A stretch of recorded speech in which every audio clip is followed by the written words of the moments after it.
It's a nice day to be riding up in the mountains. Taking it easy today. Did a bit of surfing yesterday and took it out of me. So I'm just going to have a nice relaxing day. What's I say? A Sofia private resort. Okay.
Nice gentle breeze up here, nice and cool.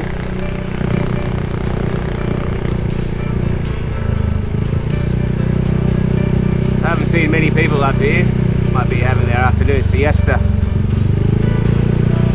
It is lunchtime, just after 12.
Now, if any foreigners want to come to Philippines and thinking about buying land, foreigners are not allowed to buy land. Only Filipinos are.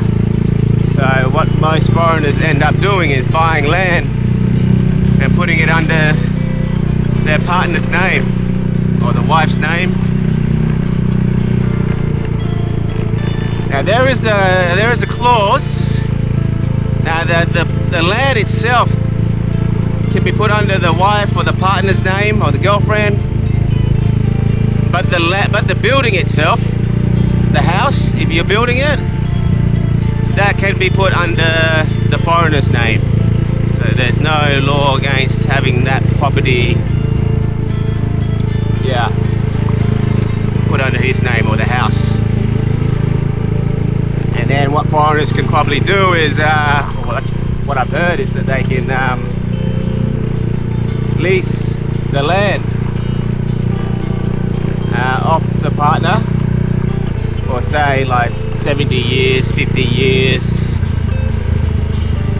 and get that all written up by the lawyers, and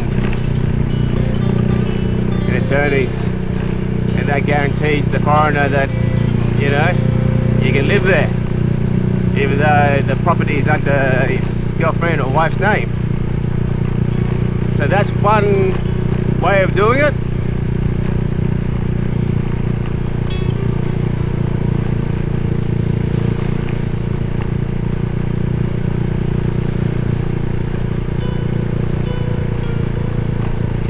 But the whole real estate market here in Philippines is all over the place. It's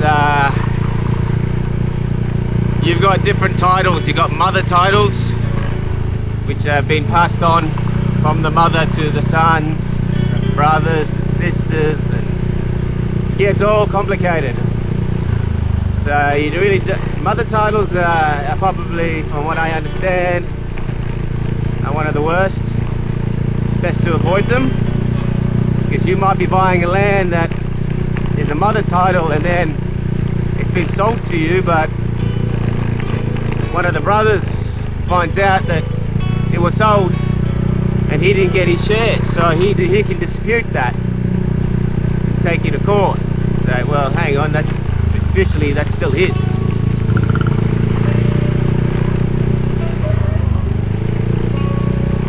Then you got rights.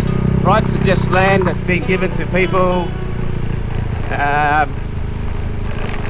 government land that is, for displaced people and whatnot.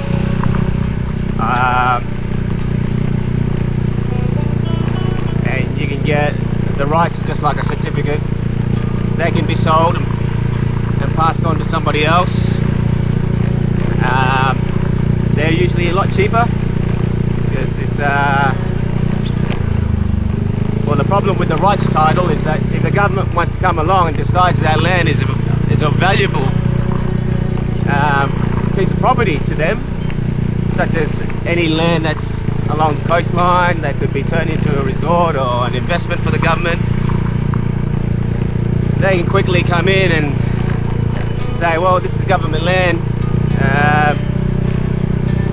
we're going to move you guys away from here and relocate you, so you don't actually have any say in the end.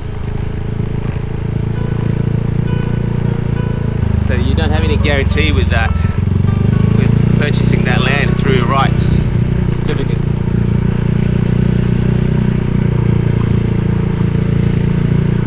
Then you got tax declaration, which is, I think, the next step up from the rights. And from the tax declaration, you can try to remember how the process goes. You can basically apply to get a clean title, and then that will guarantee you the rights to your property. So again, I've been told to avoid tax declaration properties, and the best properties to purchase, so you don't have to dispute with, you know, relatives or outside forces or agencies, is to buy a land or a house that has a clean title. You get that piece of security and peace of mind that what you purchase is going to be under your name.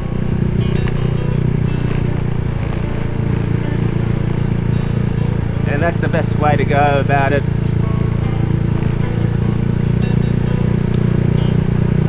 There's a whole process to buy property in Philippines. I don't know, I'm two minds. It sometimes gets really complicated here. It's more complicated here than it is in, say, where I come from, you know, where I came from, Australia.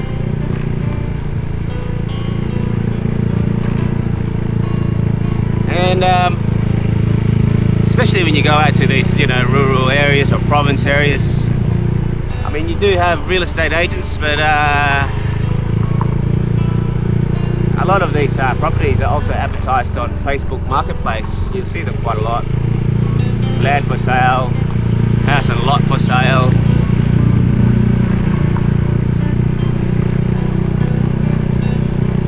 Now I had a look at one property the other day or last week. It was had a little Baha'i Kubo, which is just like a little nipa hut, and a couple of rooms up in the mountains. Had electricity connected, all the basic essentials to live in. And I told the guy who's advertising it, is it a clean title? I asked him through Messenger, and he said yes, it's clean title. But then when I got there, he told me it was actually a mother title. I don't even know why he said it was clean title. When I wouldn't have gone out if he had told me it was a mother title. I just avoided it. But it was a nice property up in the hills, up in the mountains, and it wasn't that expensive. 200 square meters. Like I said, that little nipa hut is 450,000 pesos.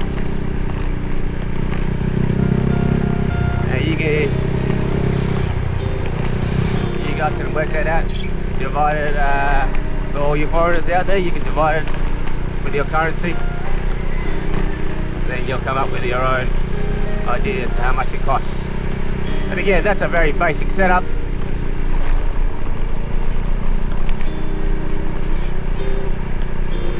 But I wasn't going to buy that property considering it was a mother title. And another thing too, there seemed to be somewhat of a piggery at the back, a neighbouring house. And I know what pigs are like. I used to have pigs in Australia, and a couple of miniature pigs. Pigs can be smelly, and I really do not looking to be sitting at the backyard smelling pig manure. It's not the nicest. Oh, look at all these banana trees. Isn't that nice? So many of them.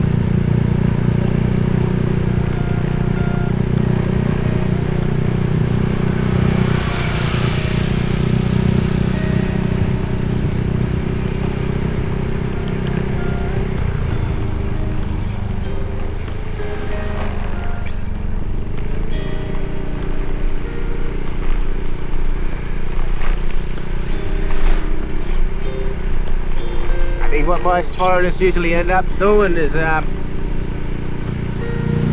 relocating or building a house where the partner's family lives.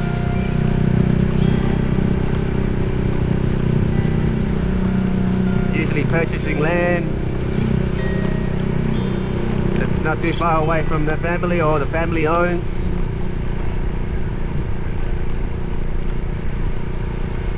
I think I've been told many times, and I think it's a good idea anyway, to have a little bit of distance from the family, at least 1 or 2 islands away. And yeah, because you hear a lot of foreigners saying, it's just good to have that little bit of privacy. If they really want to see you, they'll come catch a couple of buses or boats, whatever.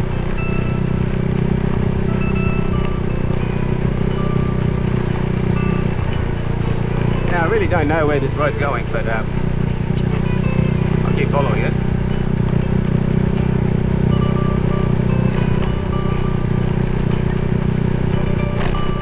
Now I've taken my helmet off because up here I haven't seen one rider wear a helmet. Once I get back on the main road again, I'll put the helmet on. And plus I'm not going very fast at all. I'm only doing 30 kilometers an hour. Just taking in the scenery.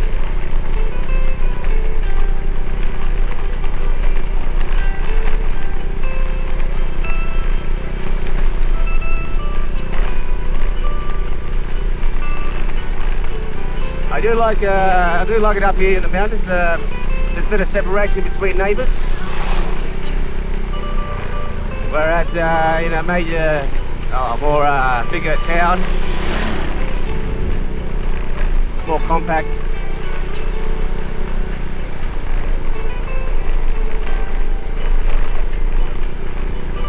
But up here it's not too bad.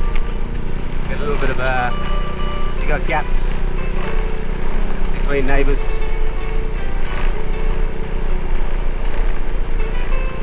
And it must be lunchtime because the kids are walking on the road, or walking back to their schools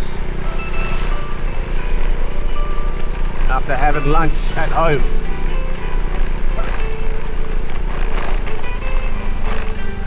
Alright, looks like we're back on the main road. I'm going to put my helmet on.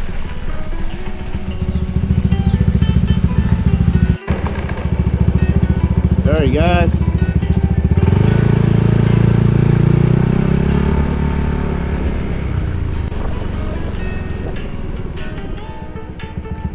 I guess that's one way to keep the grass down.